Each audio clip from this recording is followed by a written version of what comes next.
Any fisherman will tell you that that is probably the best noise that you can possibly hear. You're sitting on the boat or you're sitting on the dock, you're reeling in your personal best fish, you got your buddy recording it, and what are you wearing but some raggedy old t-shirt that looks like crap? Why have that incredible moment ruined by not having on the best high-performance fishing shirt that you can get? That's where our friends at Tackle Up come in. Tackle Up is a fishing lifestyle and apparel company that is making some of the finest, highest quality fishing shirts I have ever worn. Also, we may have a Talkin 215 exclusive shirt on their website that you definitely need to check out. TackleUp.com. We know a ton of you go down to the Delaware beaches during the summer season, so when you're down there, you have to head over to Bethany at the corner of Atlantic and Garfield and check out Tackle Up's new storefront location. Selling Grundens, Hoo-Rags, and of course, their incredible design of high-performance fishing shirts. Definitely check them out, and while you're there, tell them that Talkin 215 sent you.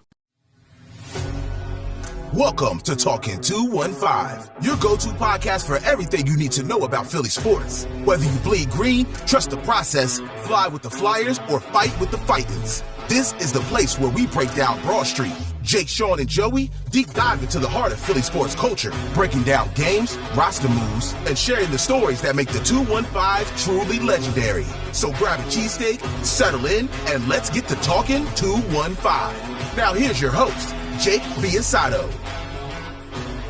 Ladies and gentlemen, we are back. Just like the Phils out of the All-Star break, we got the coach and myself here talking all things Phils, talking Eagles training camp, just talking 215 really. Coach, how the hell are we?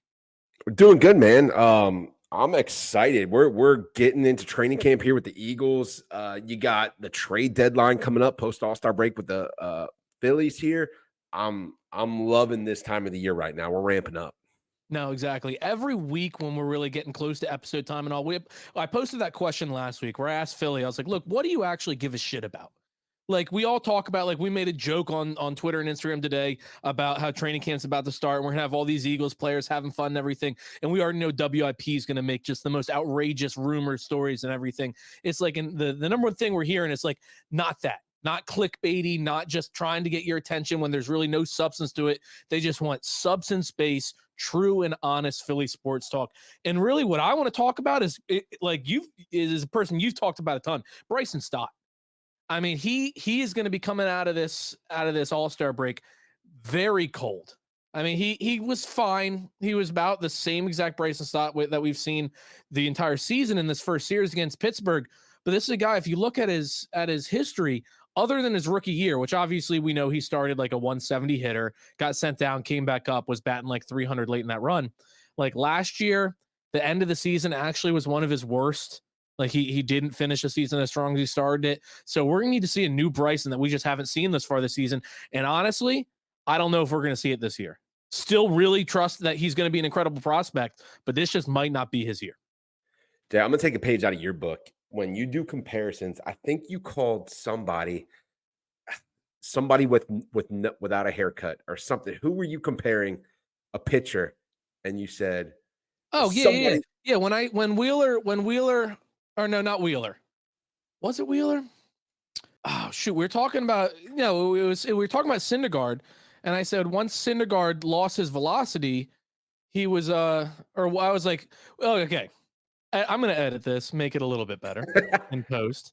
But no, I believe we were talking about the prospect of signing Wheeler more long-term. And this is last season when he had a kind of a fatigue stretch like Ranger Suarez is having right now, where you saw his velocity dip a fair amount. And he had, very similar to what Suarez is doing, had a 4 or 5 game stretch where he was getting shelled. And I was like, look, man, I'd be a little hesitant to sign Zach Wheeler because once he loses his velocity, he's Syndergaard with a haircut. So that's that comparison you tried to make. And look, I love Stott. I really, really love Stott. I think he could be one of the better hitters on this team. Oh, but no right doubt. now, he's a left-handed Whit Merrifield. He's a left-handed Whit Merrifield. And that sucks to say. And look, I'm not trying to shit on him right now or anything like that. Being honest, over the last 2 months, like 62 days or whatever it is, over the last 2 calendar months, he's hitting 199, I think. No, it's bad. Over 2 full months, he's hitting 199. There's no power. There's no pop. He's not, getting on base, anything like that. Well, he's getting on base with walks here and there, but it just looks like a completely different hitter to me. And I Oh saw yeah. some people talking about how he changed his swing or approach up, and it almost looks like he's trying to fall in love with the long ball or try to become a power hitter. And I just feel like for this Phillies team to be successful, everyone needs to know their role. Yeah. Like Johan Rojas, learn how to bunt, get on base, steal a base, tag up, do that sort of thing. I don't need you swinging for the fences. Same with Stott. Stott, you could be a singles and doubles hitter all day, and that's perfectly fine for this lineup. That's perfect. You see what happens when the Phillies fall in love with the home run. They start hitting a couple, and then everybody just wants to chase every single pitch and like, What oh, I happened to got to hit a home run. NLCS last year? Exactly. Same thing that happened in NLCS. Like Like, just guys, getting on base works too. Hitting doubles works too. Like, getting walks, that works too. Stop falling on a home run. Jake, what do you see? I could be wrong, man. I just feel like he's over swinging a lot as opposed to this is a guy who used to work like 10, 11 pitch at bats oh yeah. and like get a slap single and just frustrate the hell out of the pitcher. In the spring training, what did I say? I said Bryson Stott is the prototypical leadoff batter.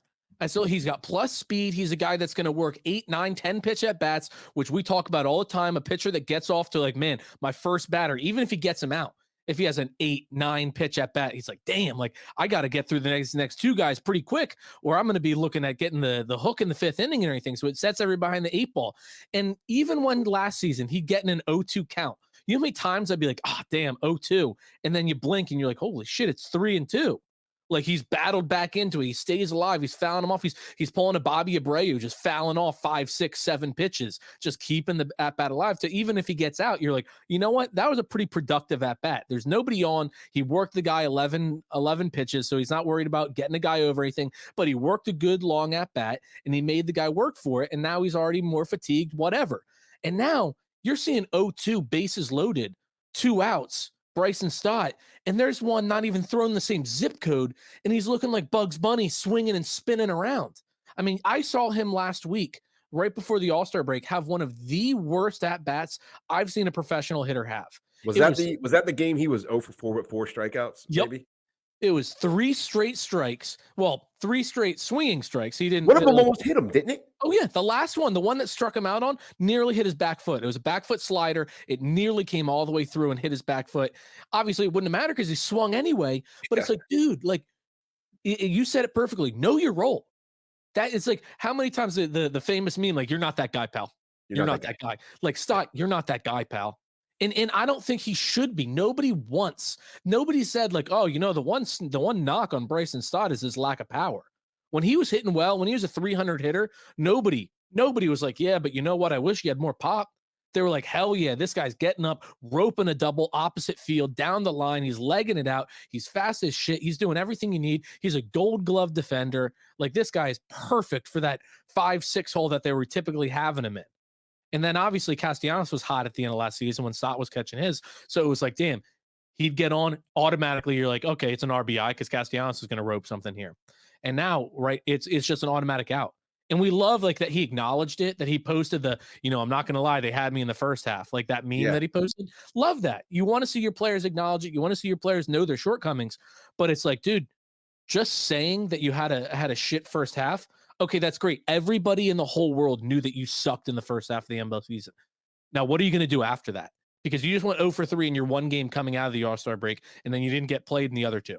Obviously, he's playing tonight after the delay. And for anybody listening, it's, you know, the night of the 22nd, Monday night that we're recording this. But I really, really need to see something different. And what I am really nervous about is Rob Thompson being way too much of a player's coach and not actually going to sit him down and have that hard conversation with, dude, this ain't working. Like you're not going anywhere. He's a player's coach selectively. Like with certain people, like he hates Brandon Marsh. Like, he hates Brandon Marsh. I'm convinced of it.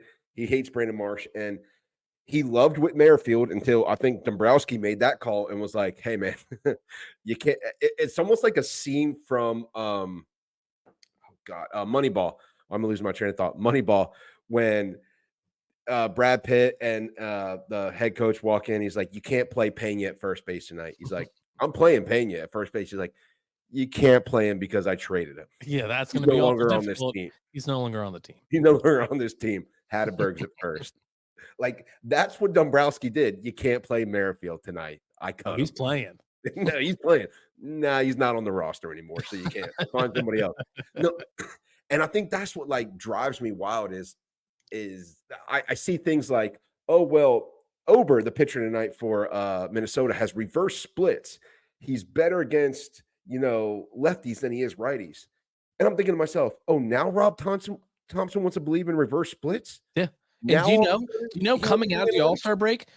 All-Star break, Bryson Stott had the exact same batting average, lefties versus righties. The exact same. And he hit lefties better last year than he did Yeah, this year. most of last season he had reverse splits. He was in like substantially like 30, 40, 50 points better against lefties.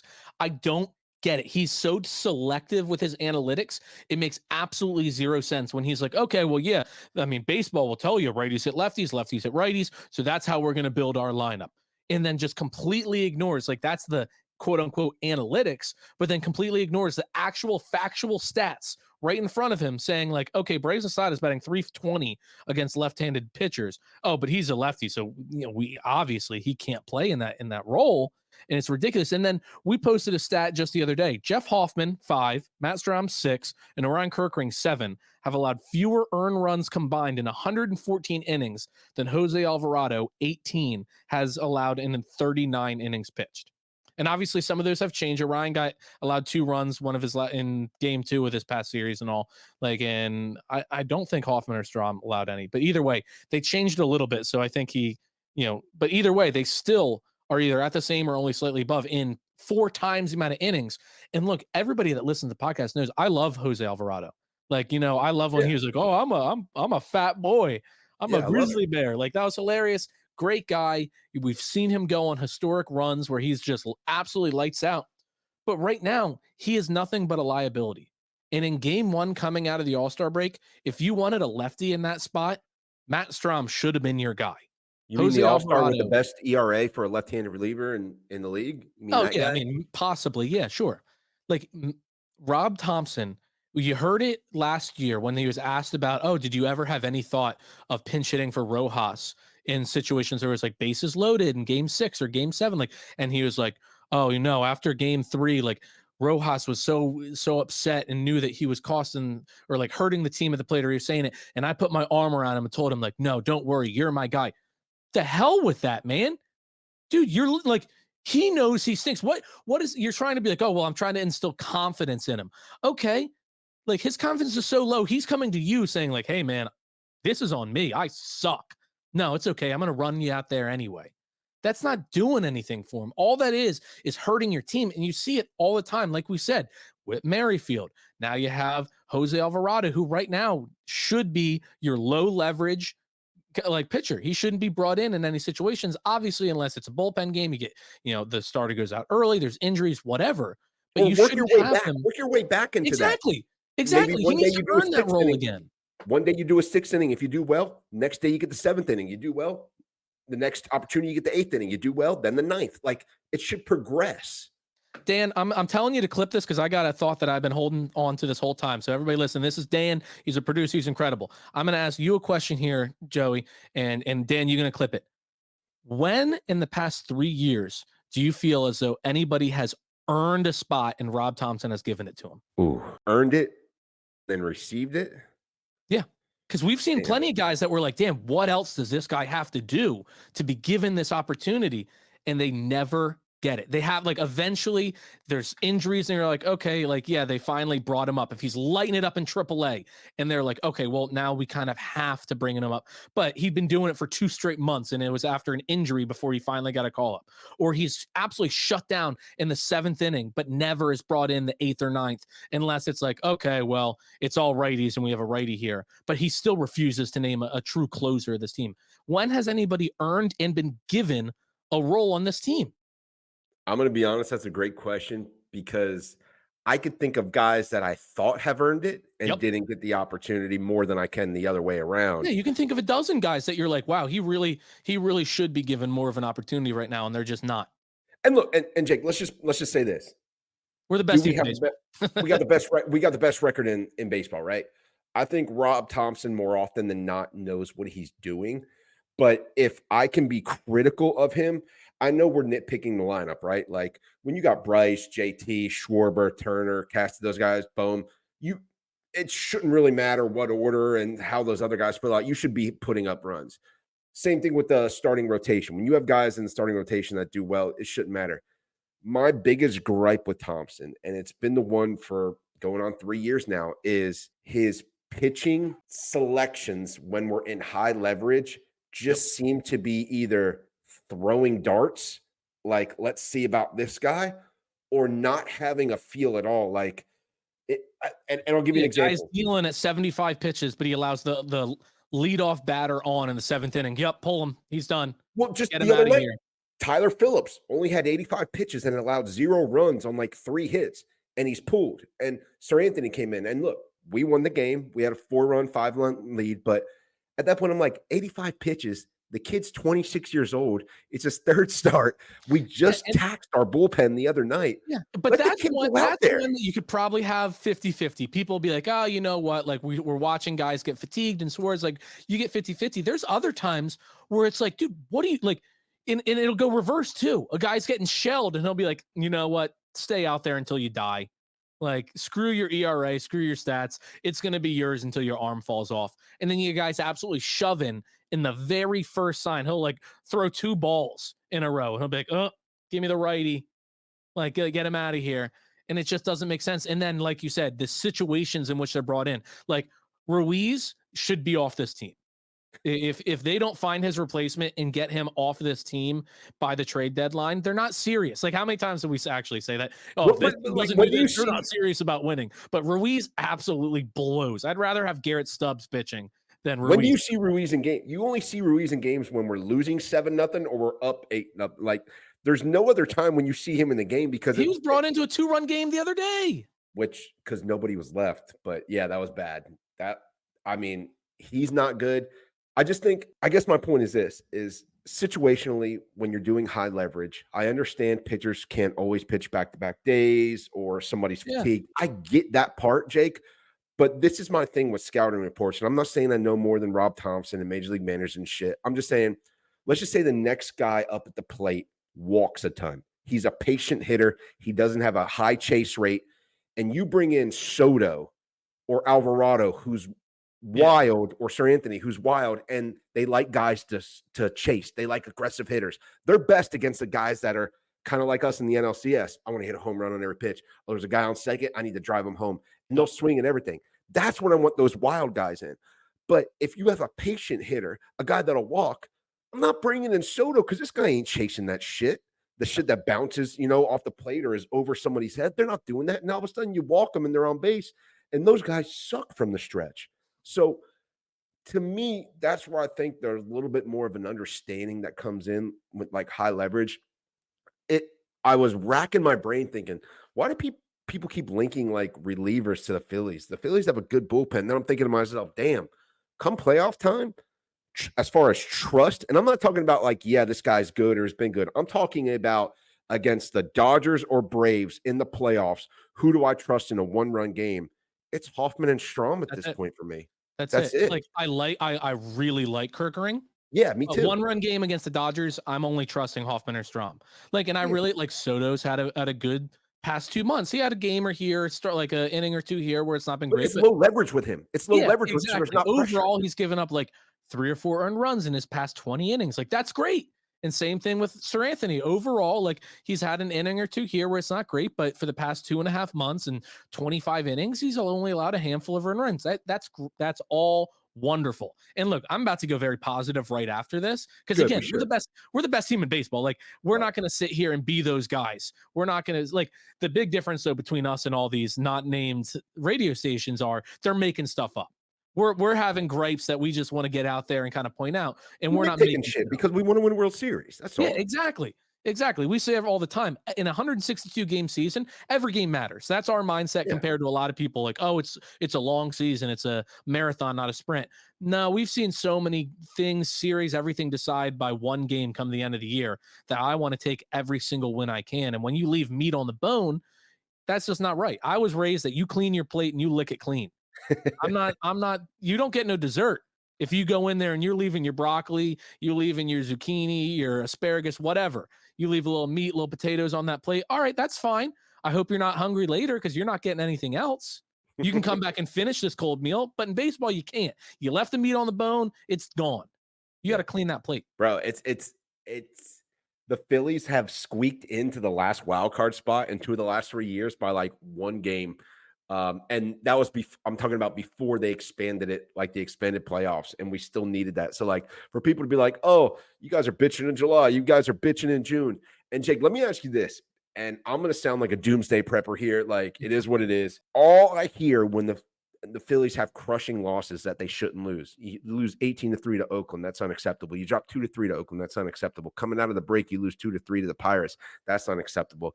Now you got a series starting tonight against Minnesota. We'll see how it goes. And I'm thinking to myself, we're doing a lot of losing lately. And people are like, oh, we have the best record in baseball, best record in baseball. The Eagles were 10-1 and had the best record in football. Oh, don't say that. I'm asking you a question, Jacob. And I'm saying, despite 10-1, we were still on this show being like, man, like I don't like how the offense looks. The defense is scaring the shit out of me. Like, I'm worried about, yeah, but you just beat the Chiefs. Yeah, but you beat the Dolphins. I know that, man, but there's something that's a little off that's not sitting right with us. And I'm wondering, do you get those vibes at all or no? I don't. And I get, like, we're complaining plenty. The first 15 minutes of this episode has been all negatives. And now, is it because of the amount of people that have missed time with injury? Once we have our full team assembled, you're kind of like, okay, I'm confident. Yeah, I mean, what we saw with the Eagles is from week 1 on, we said all the flaws that were there. And after week 11 is when those flaws really came to light. We're pointing out flaws, and it's stuff that they still have good coaching. They still have great players. They had 8 all-stars. Obviously, 2 of them didn't play, but they had 8 all-stars. Could have been more than that. Orion probably in most other years is an all-star. You got there's a handful of guys that could have won as well. Like, we have a really good team with players that are playing incredibly. I mean, Bryce Harper's playing best baseball of his career, right there with it. Trey Turner is on an absolutely nutty tear right now. Alec Boehm, a little bit down recently, but still is on a great RBI track. His average is right there around 300. Real Muto's now coming back. Hopefully Schwarber's hitting for average. Schwarber's hitting for average. He's doing what we need him to do. Like, there are so many different ways that this team can win, where the Eagles were pretty much winning the same way every time. Ugly. Hero ball or ugly. Yeah. Hero ball or ugly. And the Phillies, for the most part, are winning games. I mean, that series against the Dodgers showed, like, this is a really good team. They were shutting down a great all-star filled lineup of hitters. They were hitting against some really good pitchers. They went out there, and when it really felt like a true postseason atmosphere at the bank, they went out there and handled their shit. And you didn't really see that or get that same kind of vibes out of the Eagles last year. So I don't have that same feeling, those same vibes at all. And for all those reasons and more, like, now it's positive time. The switch is flipped. You're looking at Bryce Harper. Anybody that had any hesitation is now looking at a guy that still is pretty universally underrated. This is a guy that's one of the best players in baseball right now. He's playing defensive first baseman just as good as anybody in the league, a position that he's never played before. He's obviously one of, if not the best hitter in the league. He's incredibly clutch. You're looking at Trey Turner, who right now is hitting for insane power, is hitting for insane average, is still lightning fast on the base path. When's the last time that we say, yeah, there's only 2 guys we really trust? Hoffman and Strom are 2 of the best relievers I've ever seen right now. Period. They are incredible. You shut them, they'll shut anything down with very little issue where you're sweating and you're worried about it. They go in there, they lower your blood pressure, and they shut shit down. Schwarber hitting for average. Boom, big Boom guy, obviously, getting those big hits. Castellanos is even turning it around a little bit now that Liam's back at the stadium and showing up. Like, this is a team that has given you almost every single thing that you want. And yeah, we're still going to bitch about what we need at the trade deadline and Ruiz needing to be off this team and needing to get another outfield and all. But overall, this is a historic Phillies team. Yeah, and, I think about when, you get to the playoffs, each team really has, like, their 3 horses that they're going to send out at pitching. Maybe a 4th, right? Like, depending on how many games a series goes, but you have your big 3 pitchers. We have that. We're pretty much 4 deep at starting pitchers, so I like it there. And then the other thing I look at, Tyler Jake, Phillips is a freaking stud right now. look, oh man, you might have found a diamond in the rough there. You just never know. Look at Christopher Sanchez. We got him. Seriously. We traded for him a while ago. You look at Matt Strom and Hoffman. Nobody wanted those guys. We traded for Strom for peanuts, and then Hoffman was And just he was our throwing. starter, and then he got they've been moving him all around. He was our starter, and then he was a relief guy, then he was our closer in the postseason. The guy That just does whatever he's mentality, at. Strom was just like, "What do you need me to do? I'll do it." Yeah. And then Hoffman was pitching BP to Bryce in the backfields as he was recovering, and Bryce was like, "Yo, this dude, can we sign this guy? Like, he's nasty. Like, he's not helping me because he's killing me." I mean, just things like that. And one of the things I look for in the playoffs, besides what I just mentioned, you got your Bulls on the end in Strom and Hoffman, but you need at least one more. I would love for them to go out and get another guy. And then I look at the teams. I mentioned the Braves and the Dodgers, but there's other teams too. The Braves 1-4. I mean, the Dodgers 1-4 when they have Mookie Betts, Will Smith, Freddie Freeman, Teoscar Hernandez. That's deadly. That's their 1-4. And you didn't even name Shohei. God, I didn't even name Shohei. So they're 1-5. Oh, it's nasty. Yeah, and I wasn't saying in order of their batting order. Yeah, but no, exactly. But think about 3 in a row. You're a pitcher coming in, and I don't want like Alvarado. Yeah, you get Teoscar, Mookie, and Shohei. Like, Mookie, holy cow. and Freddie Freeman in a row. And I got, Alvarado or Sir Anthony coming in. I'm like, I don't have a good feeling about this. And then you look at the Braves, and I know Acuna's out, and I know Albies just got hurt. But when you got Albies, Matt Olson, and their third baseman, Austin Riley, that's pretty deadly too. And then Ozuna, who I hate, I think he's a piece of shit person. Oh, he is a piece of shit. His OPS and his RBIs are out of this world right now. No, So they have a dangerous 1-4. Dodgers have a dangerous 1-4. And then I'm thinking to myself, hold on a second, Joey, shut up. You got Schwarber, Trey Turner, Bryce Harper, and Alec Boehm. And you just talked about Turner and Boehm, Jake, and the Bryce Harper. 3 starters in the All-Star game. 3 starters in the All-Star game. And Schwarber probably would be too if Ohtani wasn't a mutant, being a DH for the NL. Schwarber would probably have been the DH for the NL if Ohtani was still in the AL. But I'm thinking to myself, look at Bryce in the heart of that lineup. And Trey Turner, like you said, is having the hottest year of his career. And Alec Boehm is the best third baseman in the NL. The reason he has so many RBIs is because those 2 guys in front of and behind Harper are going to see pitches. They are going to see pitches. Finally. How many times did we beg for a little bit of lineup protection for Harper? Exactly. And there it is. And if JT can give you the JT that we saw the first half of this season before he got hurt, put him right behind Boehm, man, you're 5 deep.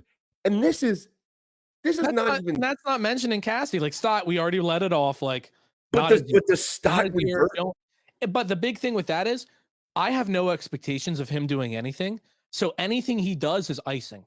You know what I mean? I've signed it off this season. Like I said, love Stott. I think he's going to be our second baseman for the next decade. Like he has a true approach that he just lost right now, and he's got to get it back. He's got to get this whole mindset of changing his swing out of the picture. He needs to go back to just every single pitch is his 2-strike approach, which got him out of his funk 2 years ago.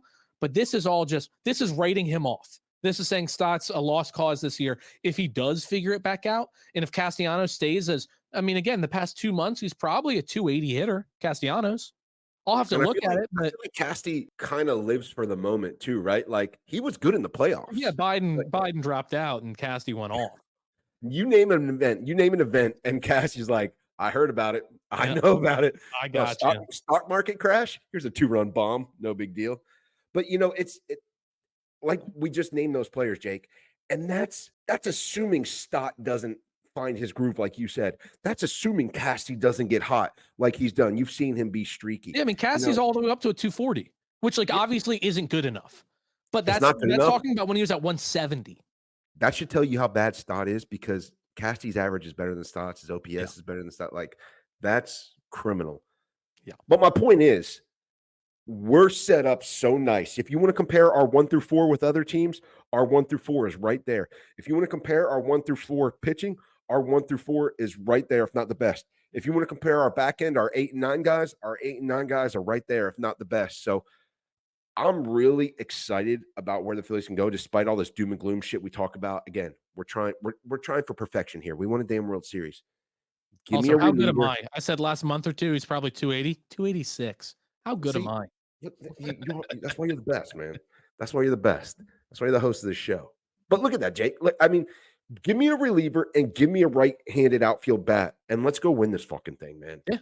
No, 100%. Just jump on it. And I think we have the right people in the front office that realize like you don't have like Trey Turner is obviously an incredible talent, but this is a at a level that nobody it can be like, oh, this isn't sustainable. We got to strike while the iron is hot. This is a special year that we're seeing right now with these guys. So I think we have the right front office that isn't going to be like, oh, well, at least we can trust that Trey Turner and Bryce Harper will do this every year for the next 10 years. Like nobody can trust that. So we're going to go out there. We're going to get the guys that we need to make a real good run right now and go after this thing.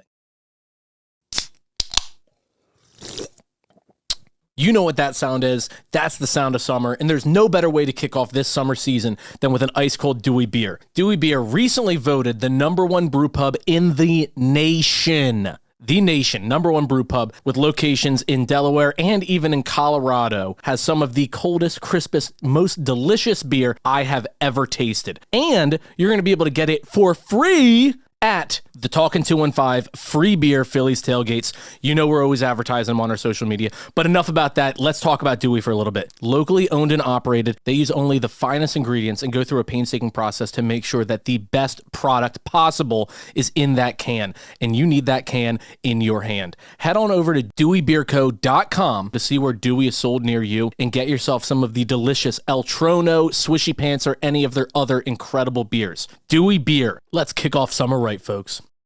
I'm excited, man. The Dodgers are supposedly going to be aggressive on the pitching market, and that scares me because we just named their 1 through 4, 1 through 5. It's pretty damn good. I have no idea what the Dodgers farm system looks like, to be honest. I don't either, but you know what?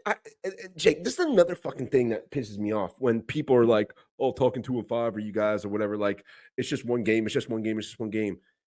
You want to have the best record in the NL so that the Dodgers don't have home field advantage. You do not want to fly all the way out to the West Coast for game 1 of the NLCS. No. You want those sons of bitches to lose sleep, have jet lag, and come into the bank when it's absolutely fucking rocking and you can do no wrong. Yeah. That's what you want. You don't want it the other way around, man.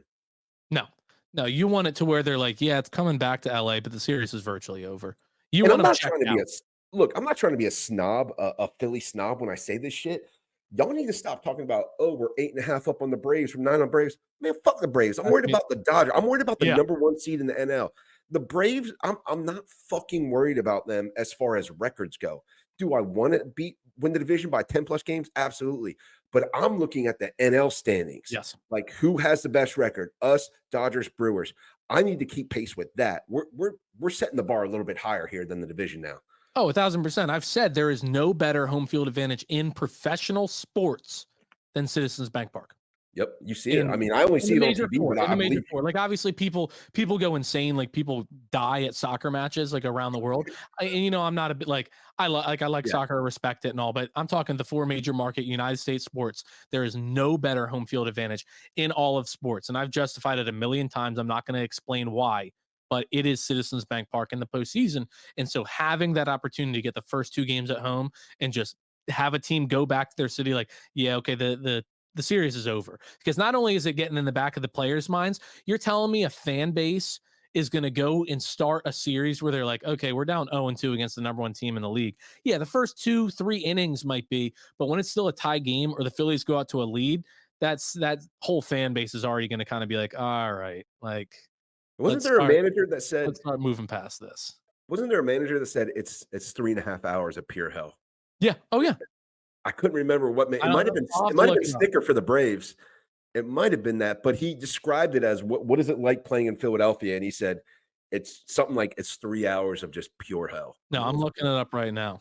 Yeah. But no, it's incredible. And so having that opportunity to lock in home field advantage. And again, we talk about like, oh, you want to be the hot team heading into the postseason. And the Braves obviously hasn't worked out for them getting that bye week for the last 2 years. I still think that the Phillies will be fine coming out of a bye. You know, I want it.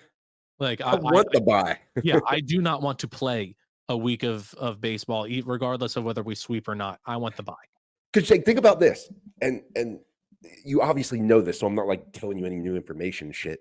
But you're playing a team that you get the bye. You're playing a team that just played, right? So when however many games they won, the odds are they're not going to be able to line up their ace to go against you because he pitched either the first game or the third or fourth game of that opening series. So you're probably getting like their third best pitcher against your ace. You see what I'm saying? So you Yeah. could line it up that way with the bye. No, So exactly. all our guys, look, Cassie has played every single game this year, and I my hat's off to him. You know, like he's a soldier. And JT's been on the IL, Schwarber's been on the IL, Trey, Bryce, like the damn near the whole team has been on the IL this year. You got Taiwan Walker, Spencer Turnbull, missing time. We just had a scare with Ranger and Zach Wheeler. So give me this bye. I want my guys to have this and be as fresh as possible. Like, I'm not blaming the buy on anything. Let's go. Give it to me. Yeah, no, the article is Rob Thompson. He didn't name it, but he said a rival manager had told him last season that playing that playoff baseball in Philly is 4 hours of hell. Yeah. He didn't say who. He just said a rival manager said playing, which obviously is going to be the Braves manager. I would figure that's who it was. Yeah, like what's another rival that we like? Miami when we played him in the wild card? Like, no. No, don't give a shit. Exactly. So you have to imagine that would be the Braves manager, but it's true. I mean, it's just insane. And obviously, exciting time in Philadelphia training camp. Starting tomorrow. Hello. Howdy. We got action, folks. Are you sneaking in? Oh, I'm still working on it. Still working on it. We're still working. Stay tuned, people.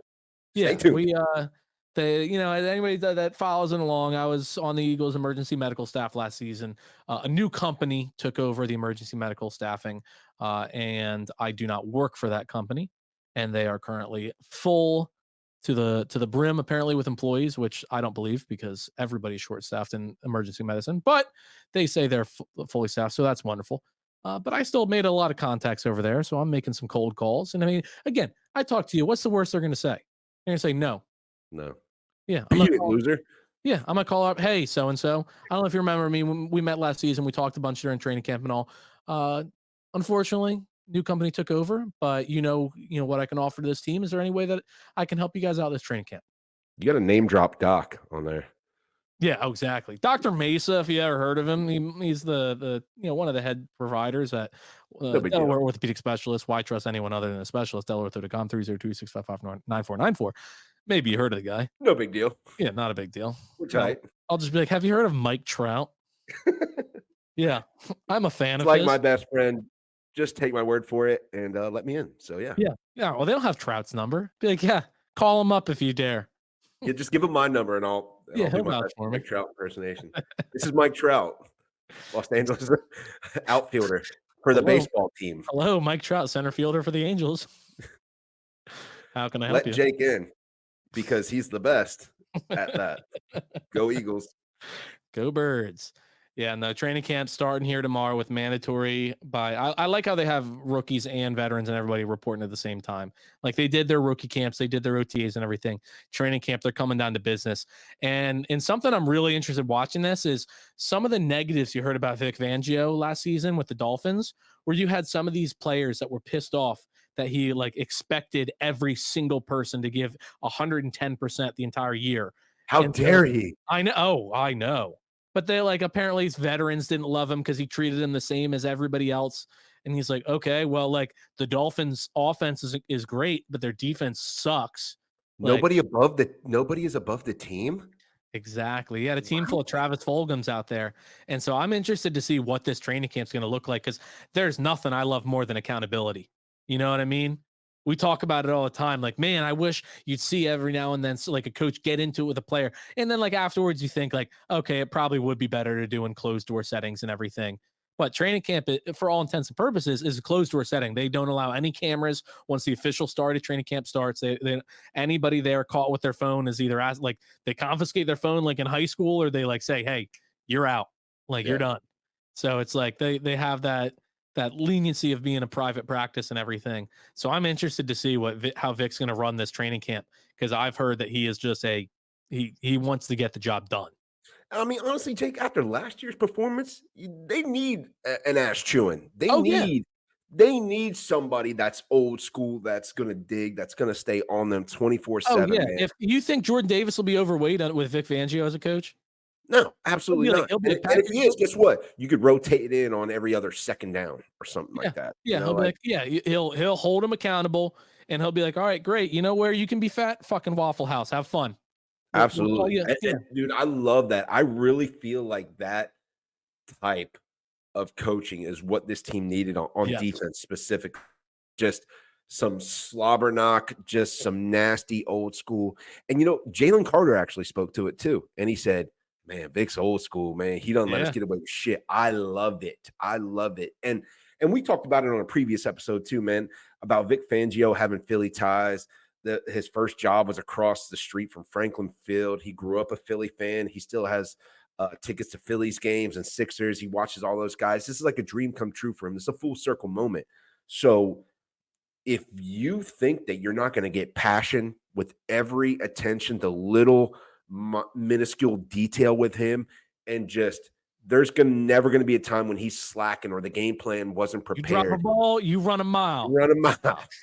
I will break my foot. I mean, that's going to be him. That's going to be him. And I think on defense, you need something like that. It's when scheme meets passion, and it's the perfect marriage and harmony. And You're killing me, Nakobe.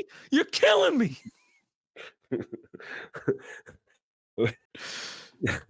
I was just trying to think of a defensive player that name ends in Y.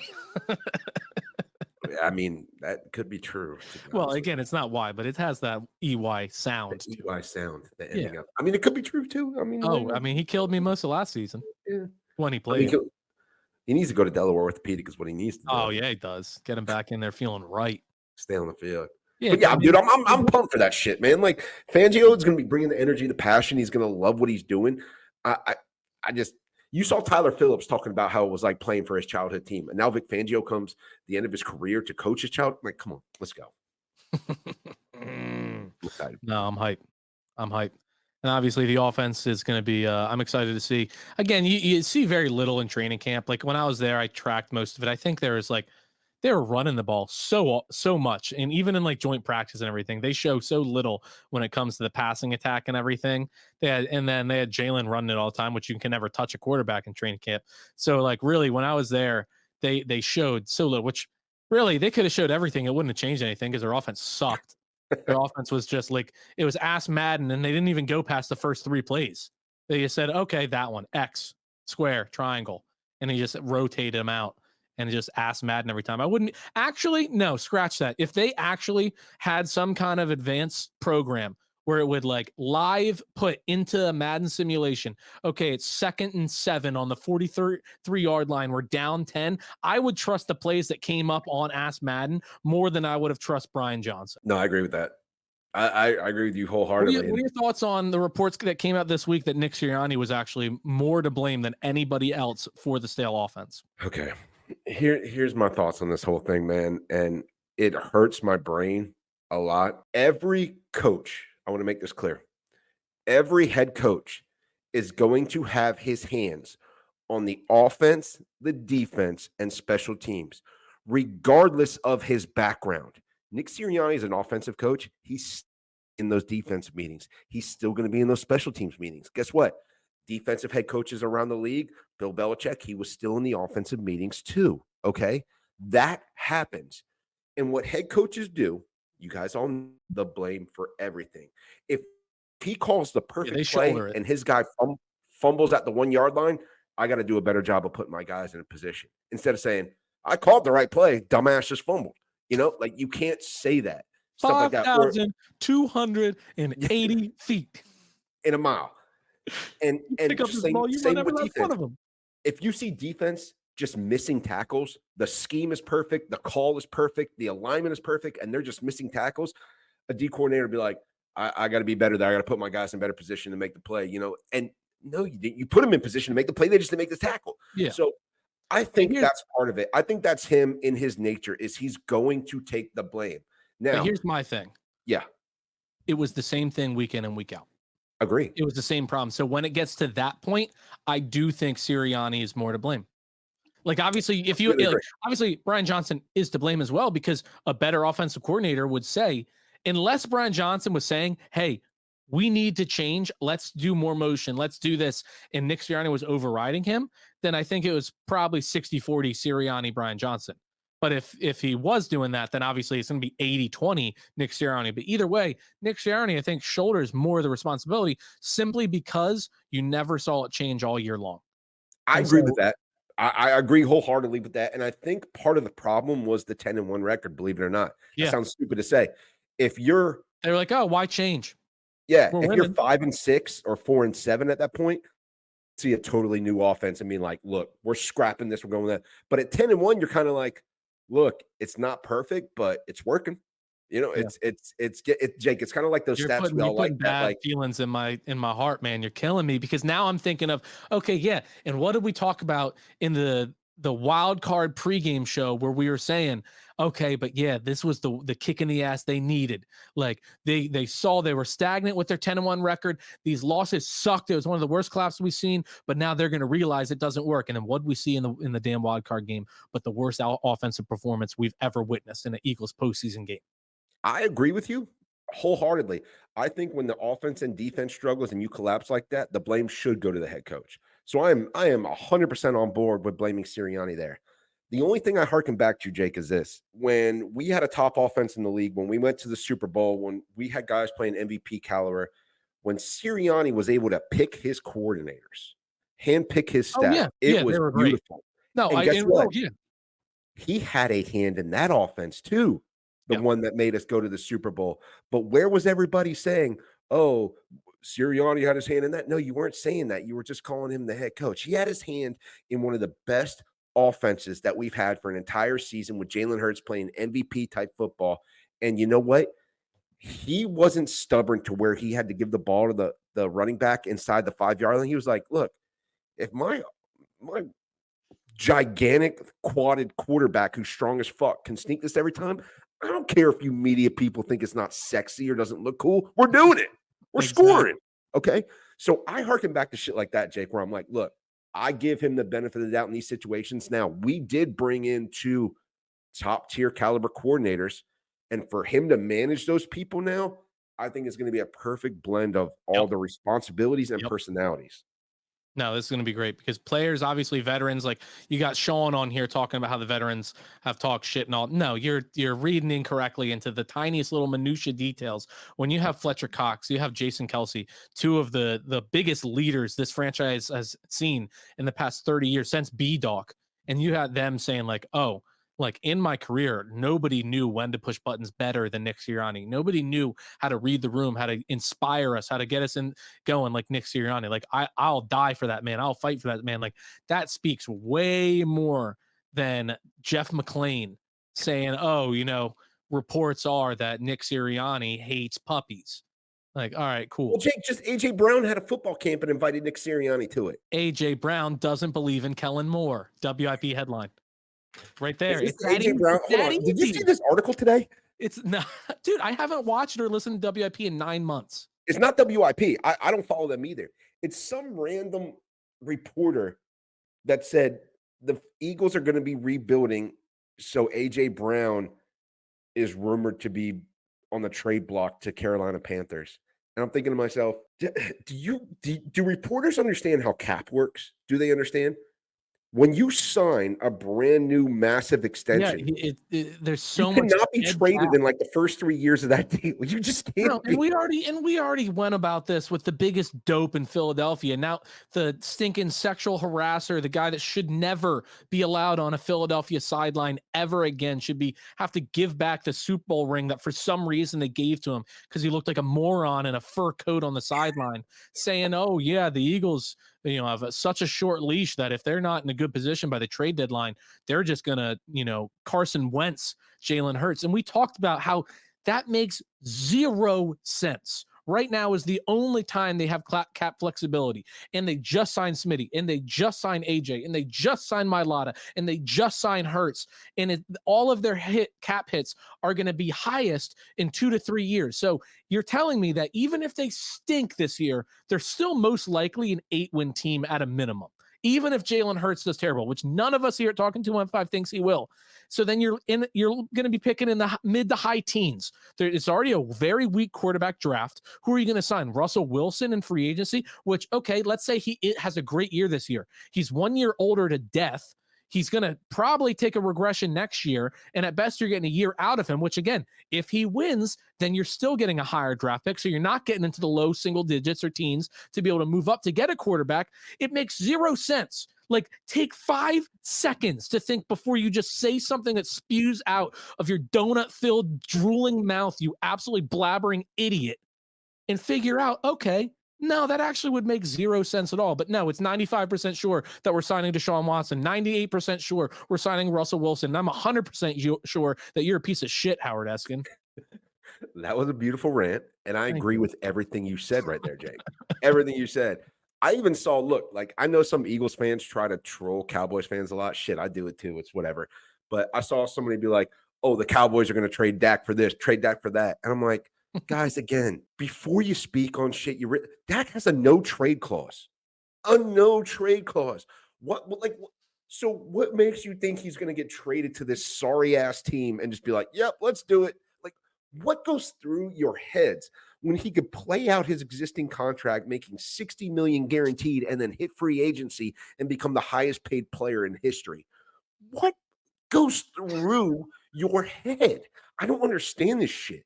Like, this isn't Madden or fantasy football. It's like, hey, I'm going to trade my brother-in-law, Christian McCaffrey for, the backup tight end on the Packers. No, it doesn't work like that. Like, just stop posting shit. Like, stop. Yeah. Coach, good episode. Good app, man. I felt good. I felt really good.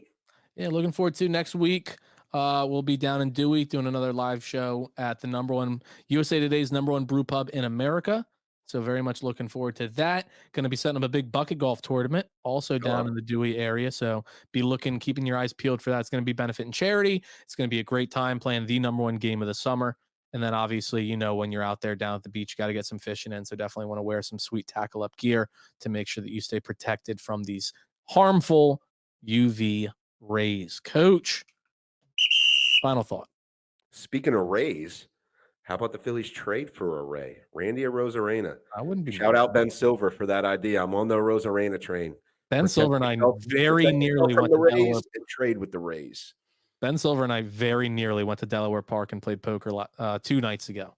Excellent. Fell through at the last second, but we're gonna. By the way, side note: Ben Silver always checks me when I'm a doomsday prepper and I'm saying bases loaded, no outs. The Phillies have never had a hit in the history of their 200-year organization. He's like, actually, they're hitting 252 with runners in scoring. And I'm like, Ben, not now, man, not now. Yeah, but that's why we love him. Final thought. It's about damn time training camp's here, man. Let me back in. Let me in. Go Birds, let them in.